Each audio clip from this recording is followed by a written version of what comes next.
I don't know about you, but I'm a little intimidated with all these amazing artists in the room telling them what to do with the art. Anyway, my name is Rebecca Dickinson-Welch, and I'm fourth generation on the board here at the museum. My dad was very involved, my grandfather, and my great-grandfather as well. I reside in San Diego, California, and I actually am in the interior design business. I actually design product for the business now. I work with weavers all over the world.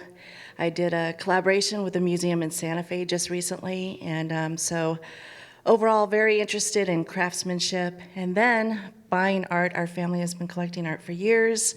And then once you buy these amazing, beautiful pieces, what you do with them in your home. I'm Andrea and Nicholas Perdue, second generation on the board here, and my family's been collecting Western art and specifically TCAA artwork, I think since the beginning of the organization. So really in a place that I just get to appreciate it on a day-to-day basis, and very, very thankful for that. All right, so we're supposed to use a clicker. So just, I know it's not great to read, but I found this great. Western art and handcrafted leather works, designers and collectors find them the most powerful way to display these timeless pieces is by honoring both their craftsmanship and the rich cultural history they represent. Western art, whether it's a beautifully tooled saddle, a pair of handcrafted spurs, or a striking piece of sculpture, deserves a space that not only displays its artistry, but also tells its story. Today, we will walk you through the art of displaying these pieces in your home and share some thoughts on the importance of collecting. And this is your home. That's right, that's right. So I think, before kind of getting into how we actually display it, it's worth maybe kind of noting why we collect this type of art in the first place, the foundation of that interest. And it really helps with the context from the artist this morning. So my family, very specifically, it's about preserving legacy. And that legacy is really around a culture that is defined by a set of values. And so that is the absolute foundation of why this artwork means so much to my family. So we can get into kind of how it's specifically displayed within the house. But just when you think about what this type of artwork means to us, I can give you an example of so at my home, which is a little bit more modern than our ranch home up in Wyoming. I have a beautiful, fairly modern painting on the living room wall, right? Canvas, oil painting, beautiful. I look at it, it's the ocean, it makes me feel peaceful. When I'm walking out, I pass my formal dining room when I'm walking out the front door, and I have a saddle in the corner of a fairly modern dining room. And what that saddle provides is that entire context of what we heard this morning. So it wasn't an individual artist's idea. It is the display of everything that we heard about this morning. And I can't walk past it without thinking, I'm going to be making an impact in the world today. It's impossible to go through the day without making some kind of impact. And I get to choose what type of impact that's going to be. And if that saddle is the last thing I pass, then it's that set of values that means to me, and it really fills me with that as I step out the door. So that's what it really means to me. And this, when you look at this picture, so you have the paintings in the background, and each one of these individual pieces, you have a saddle, you have the spurs, you have the rope, you have the bit. Those are probably also depicted in those paintings, and so you're really bringing that three-dimensional world to life. And so it just adds to that context. But you don't have to be in such a Western forward home to be able to imagine those pieces there. Like I was saying, the home that I live in on a day-to-day basis is a little bit more modern. And I even brought some of these magazines here because thinking about, would that really fit a saddle? I live in a modern house, and I was looking at these pictures, and you can come up and look at them, and there's this gorgeous, there's this really pretty wall here that has a painting, and I was just thinking, imagine you come in here and you see a saddle right there. nobody wants to be a foregone conclusion about what artwork you might find in somebody's house, right? You walk in there and you see the unexpected. How delightful, right? Like, our brains pick up something that's unexpected and brings us joy. And then all of a sudden, that's a conversation. Oh, I wasn't expecting that. Tell me why you have this saddle here. I'm excited to hear the background of that. Yeah, I think the best part of that too is that when you have people over to your home, and art means a lot to my husband and I, like I said, every one of them has a story. And almost every one of them I've had the privilege of meeting the artist. And when you meet the artist and you hear about their heart and their inspiration, there's nothing like it. It's an emotional piece in your home, and like she said, when you walk by it, you look at it, and you have those memories. And especially when you meet the artist, it makes all the difference in the world.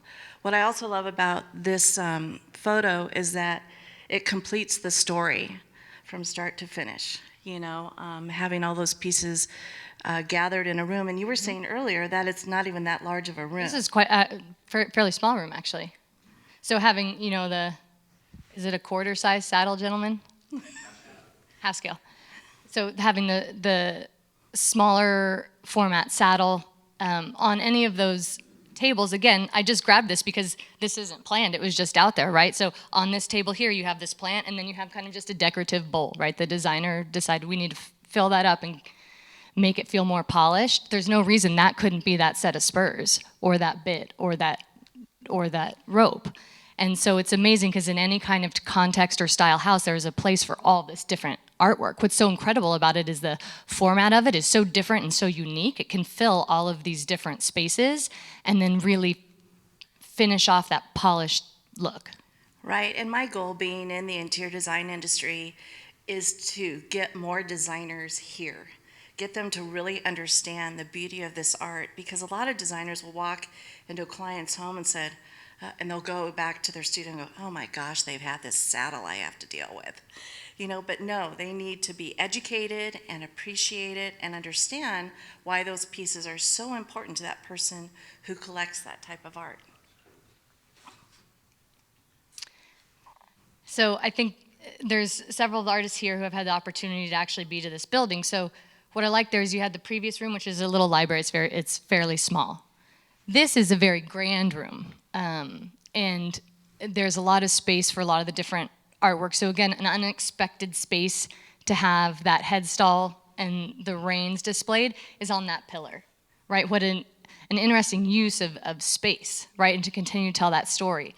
And then we have a saddle here. Now that saddle sits across from two other saddles.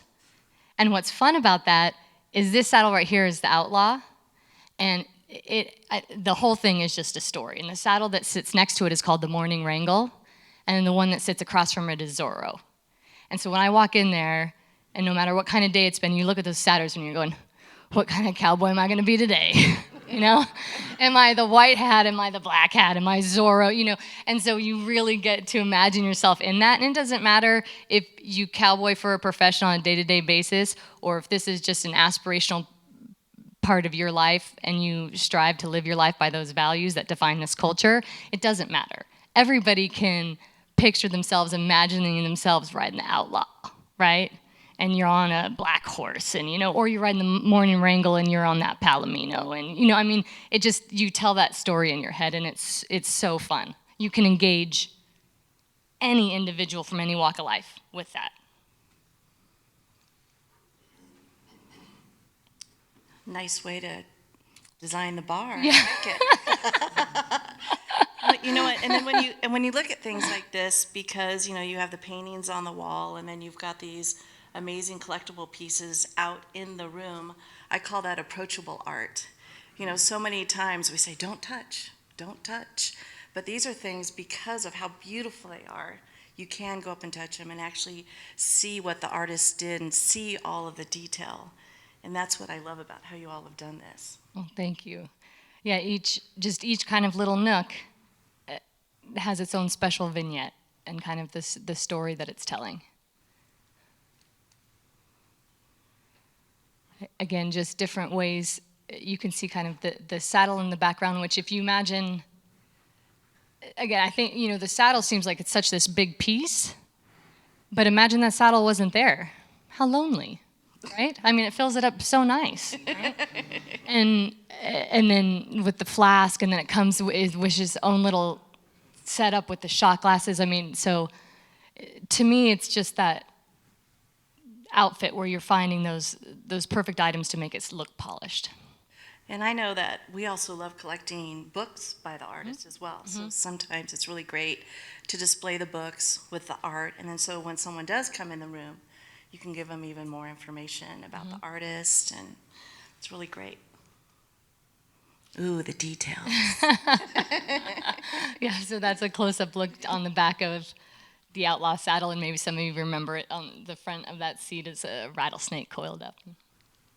It's just gorgeous. It has the darker stain on the leather, so again, you can make it fit a room. There's just so many different colors that are brought out. I was just looking through the sale right now, and the different spurs, I mean, the different colors that are coming forward, like there's so many different options with what works within the room. Yeah, this looks great too. I love how moody the room is. Yeah, it's just another example of what can go on a coffee table. Be unexpected, right? You're definitely going to have more of a conversation piece around that than probably a ceramic bowl that's beautiful, but might not be as something that you can kind of really spark a discussion around or real sentiment. So I'm not an expert on all of this art like you and your family are. But aren't those handles all braided? Yes, absolutely. I mean, if someone were walk in the room and say, "Oh, wow, what are those?" and then you can go into the detail of exactly how they were made. That's what I love most about this type of art. Mm-hmm. Wow, look at this dining room. So one thing that we do a lot if we're hosting a formal dinner is we use the bits and the spurs a lot as table decoration, and so they're not put up on a shelf, right? And then kind of just like you were saying, don't touch, don't touch. I mean, they are living pieces. They get moved around. We use them a lot in different settings. So we will gather the spurs from kind of like where their traditional display places and bring them and design the table for that evening. Well, I think this room is really great with the lighting too. We haven't talked much about lighting, but I know it is so important that the pieces that do come alive in a room, and I know that I've been reading lately about lighting, and usually in museums everything's lit beautifully and you can see the color perfectly and all the details, but that's just as important in your home. And with all the smart homes now and everything being automated and the upscale types of lighting that they're doing now, there's no reason why the homeowner can't plan ahead and do that type of lighting in the home. I've seen it done, and it's absolutely amazing. You can time it, so during the day there's certain types of light. At night the shades come down and other types of light come on. There's different types of lights that focus on different types of artwork. So it's really amazing what you can do, and if you're collecting this type of art, I think it's so important that it's lit correctly. Mm-hmm.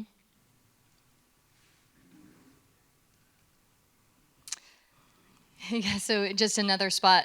What I love about this, so, I mean, obviously a beautiful bit with 6 screws on the side, like that's a statement piece, right?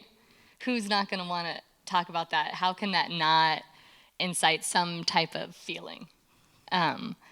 So just the location is so versatile of all of this different artwork. And the other thing I think is important to mention, we discussed how it doesn't pigeonhole within a Western forward home. You can use it in a modern home. And I would also say for some of us that might not have this level of elegance throughout our home, again, it's like an outfit where you have that one piece, that one very, very beautiful high-end piece, and it elevates the whole thing, right? So this can be if you have silver work like this, it brings up everything.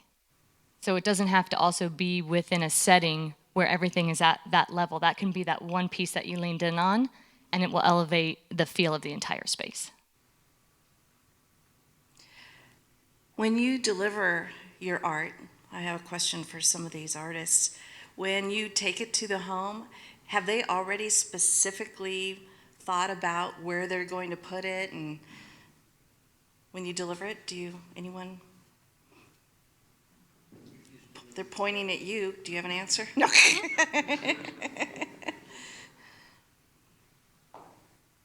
I had a certain collector approached me and said, I need you to sign off on this architectural design. Oh, yeah, and you also need to sign a check in order to expand my home so I can accommodate more art. Yeah, with saddles, I know the challenge is space. You know, they do take up a lot of space. And so there has to be some planning, I think, that has to go into where does that go? I appreciate your comments of, focal points and all of that kind of stuff is a part of the design of the space. Anyone else? Any other artists' comments on when they deliver their pieces? No? Do you deliver your pieces? No. Here, like one legendary home that was being built in Texas, I believe it was, and the saddlemaker approached and said that they were, the family was just inside the front door, was going to have a set-in niche, whichever you want to say, the size for a saddle with long tethered arrows, and that was special lighting, and it was going to go just inside the front door, and that's what was going to go there, and that's like you said, that's as they were building the house. That's beautiful. Yeah, that'd be amazing. Again, how unexpected, right? You walk in and there's a little alcove, like you said, and there's a saddle perfectly lit in there. That's beautiful. So we had a client that he's a financial guy. When you walked up into his office or into the foyer on the 40th floor, he had a Chuck Storm saddle with long taps sitting there, and he said it set the mood for everybody coming into his office. Yep, exactly. Like these are kind of, you're making a statement, right? Ooh, the bedroom. Everyone needs spurs in their That's bedroom. right. That's right. Again, it's a statement piece. What's the statement? No. So I love this because it gives us an example of all of the different places it might not be expected, but it's fun. It provides depth. It provides interest. It brings a completely different color, a completely different materiality. So I just think this one's important because it's showing places that you might not have expected to put a bit in spurs. Yeah, that's in this, like you were saying earlier, here's an example of just a couple of bowls that you don't really know the history Right, of right. that fill the space, but then you've got the spurs that create the I couldn't- conversation. Exactly. I probably couldn't have a conversation with you for a very long time about the bowls, but I could sure talk to you about the spurs. Right. That's a close-up of the bit that we saw earlier in the office. So again, I love your story about the finance individual who was kind of setting that stage, right? This would do that exact same thing, right? So, that we've got through all of our photos, is there anything else we should mention? I mean, I would love to hear other perspectives as to why people. Yes, Ernie. I think you briefly mentioned that, as first generation buyer, the emphasis on the piece is, oh, who made that, right? But 3 generations down the road, the emphasis on the piece is going to be, my grandfather purchased this. Mm-hmm. And then the artist is going to be a side note at that point. See? So by buying the piece, you become a part of that story, your family or whatever, of the piece. I mean, that's the way it is with my great-granddad's shotgun, It is a Remington, but I don't care about that. It's my great-granddad's, For sure. It's a beautiful piece. Yeah, I agree. My grandfather started collecting artists in Taos when his budget was $250. Well, now they're in a museum. But the best part is hearing the stories of how he connected to the artists, and they were so important to him. Our spring breaks were all about driving over to Arizona and meeting the different artists and going to the different mesas and collecting our $5 pot. You know, we were so excited, but I feel privileged that it's a part of who I am, and being able to tell those stories are so important. And what's interesting about that, you say, you know, the artist at that point won't be as forward as a piece of history on that artwork. What I think is so unique about this artwork is you have all come together as a collective, and so, or maybe collective is the wrong word because that implies some things, but you've come together as a group that we are focused on this set of values, right? And what was spectacular this morning is that means a little bit something different to everybody, right? And so it isn't an artist working in isolation. It is a group of artists working together to continue this tradition of traditional artwork. And so it provides so much more context than an individual. It really does put the culture and what that culture represents at the forefront, and that will always then stay with that artwork and the collectors who decide to collect it for those reasons. So I've got a couple of questions. Okay. As a collector, do you like to be approached by the artist, or do you approach the artist? Ooh. That's a good question. You know, Part two, but I'll let you go with part one. so me personally, when we've been out and at a gallery or at a function, I typically want to meet the artist. So I will, where's the artist? Where's the artist? You know, to me, it's really important to meet the artist, so I will try to approach the artist. I wouldn't mind if they approached me either, but it's always really important to me to approach the artist. Yeah, I think from our perspective, it's with this type of artwork or any artwork, it's because it speaks to you for some reason. And so you can, it's the saying, you can bring a horse to water. Like, for some reason, something might speak to you in a certain way. And so to me, it's always art leads it, or the specific piece leads the conversation. But then you obviously develop that relationship with the artist because there's something about the way that they're producing it that is really sparking joy for you. Okay, so the second part is, the majority of the guys that build this stuff, to be quite honest, are not very good salesmen. So, Did you guys hear that? so you, Here.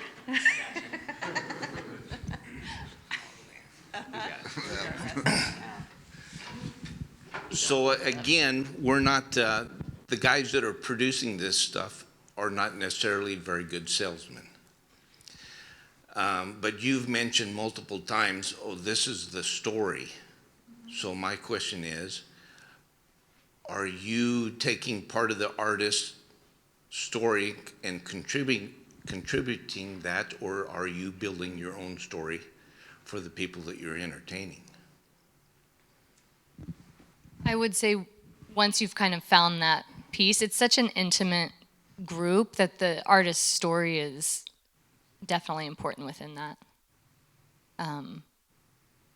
So once you've found a piece that resonates with you, then you kind of connect with the artist on it. Tell me about, what were you thinking? Like, when did you come up with it? Tell me about the process, and that just helps you connect with that piece even more. So that's part of it. I think in terms of the sales piece, that's why, you know, a relationship like with what you have at the Cowboy is so important, right? Because this gives you that big space. You can hit a broader audience. So it's not solely on trying to find that exposure just by yourself, right? It's part of a bigger system. Yeah, I typically like to hear from the artist what their story is, and that's what I like to talk to when people come to our home, is what the artist was thinking and the way they either paint or sculpt.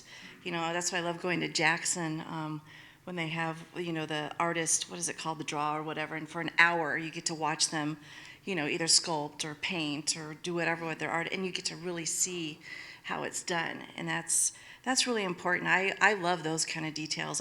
Maybe our friends get tired of me sometimes, but I love talking about the art and the details. It's funny, for what I do with this weaving, I'll always remember I was in Dallas and a designer was looking at one of the weaves, and she said, "Look at all those slubs in that fabric." And I'm like, "Those are hand-tied knots."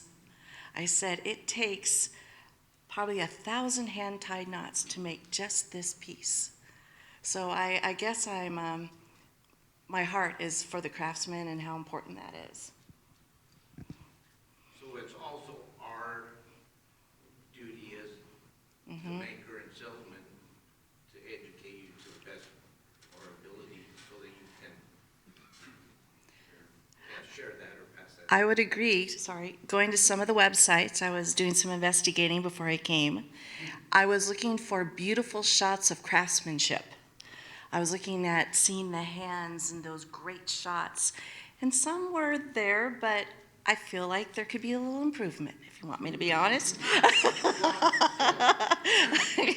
Because it's that story, it's what sells it, Yeah, it's. the purpose of this meeting is to educate Mhm. the collectors and the producers of the work, so that's why I ask, how do you like to be approached? Yeah, when we go in there, I can't wait to ask a couple of artists some questions that I'm too embarrassed to ask here in front of everybody. But I think, marketing, get some young people around you. They'll tell you what to do. They'll take pictures. They'll Instagram. And you don't want to deplete how important your products are, what your art is what I meant to say.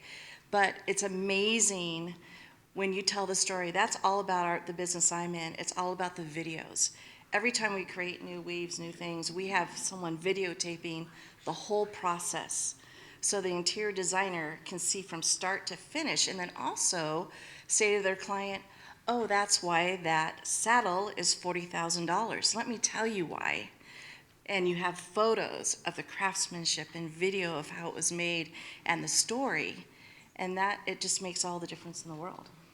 So is it better as an artist to have you wouldn't call it a portfolio, but a journey of photographs of this is how I got from point A to point B? Yes. Does that add value to the piece that you're? Yes. Yeah. So each one of our pieces that we display, and I'd be curious if it's the same for you or if it's the same for you. On each one of the pieces that we display, we basically have the history and the background of the piece. So it's almost similar to what you see here, minus the price tag, but literally sits with that piece. So I think that's important from record keeping, from accurate history of the piece. Do you do the same, Oren? Yeah. Yeah, and I think if you're a collector and then you're educating the next generation to help them appreciate, what's really interesting is that my nephew is 19 now and he's in college, and they really care about the story. They care about their earth. They feel like we've let them down a little bit, but they're really interested in how things are made. They care about the story, and I think it's really kind of great. They're repurposing. 10 years ago, it was all about new furniture. I want new furniture. And now this younger generation cares about these things in history, the art. My nephews, it's in their blood, I guess, too, because they love art as well. They may have their own ideas, their own tastes, but they appreciate it because we've been really good along the way telling the story. And that's, you help us tell the story by how you take the photos of how things are made. And the video they did for this, for tonight is absolutely beautiful. And I went through that video and I go, gosh, I wish I could take a snapshot of that. Oh, there he is, hands on, and I thought, this is, we all need to see more of that. It really makes a difference. And then to complete your, education, you're saying you're educating your collectors. I have to mean, you also mean like actually what each individual piece of the equipment does, right? So real education around the use case of the piece. I do think that's important. Yeah. Yeah, every piece has its own story. If you don't know the story, then, like what I said, sometimes do you make up your own story? Because if you don't, well, which is true. Then, look at this set of spurs, and I have no idea how it got from point A to point B. Then it's really left up to you to. Sure. Yeah, it's not, I just liked them and they matched the room. There's more to it. That would be very boring. Well, Right. I think that we've got the world's got so mechanized and everybody's so used to mass production that if they see the spur when it's finished, instantly they think it's done in a machine and it's quick, and that's why they don't understand the value. And I think a lot of people, maybe on the western end, have because they're so used to production stuff, because they're so used to on and on, that they don't understand the quality that goes in it. That's why the story's important. But so interior designers, for example, I've never had one approach me about, I'm doing this home. Have you got something that you think would fit, or,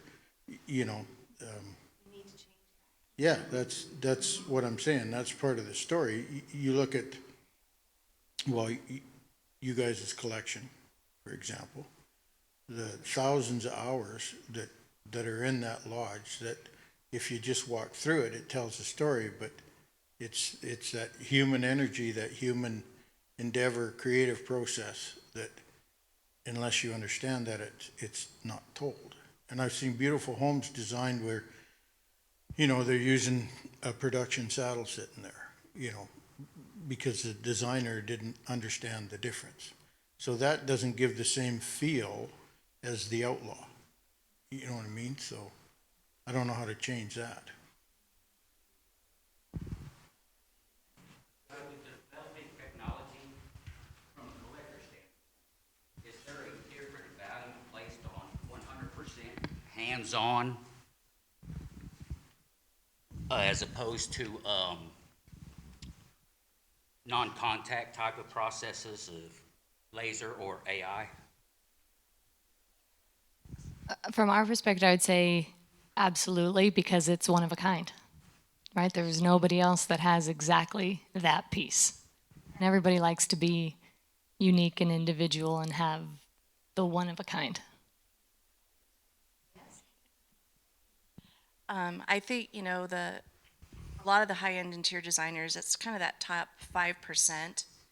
And most of them really do care about, that it's handmade and it's not made by a machine or AI. I think AI is going to have a place, but it's not going to replace hand craftsmanship. It may help you tell your story. I'll tell you, I'm not a good writer, but ChatGPT is kind of fun to use. And if you are marketing your product, you'd be amazed. You put in the description and what you think you want to say. It's I'm in the voice of an artist, and then you put in the description of the piece, and this beautiful thing comes out. And so it's not, you don't want to replace the art, but it will help you maybe tell the story more in depth if you wanted to. So.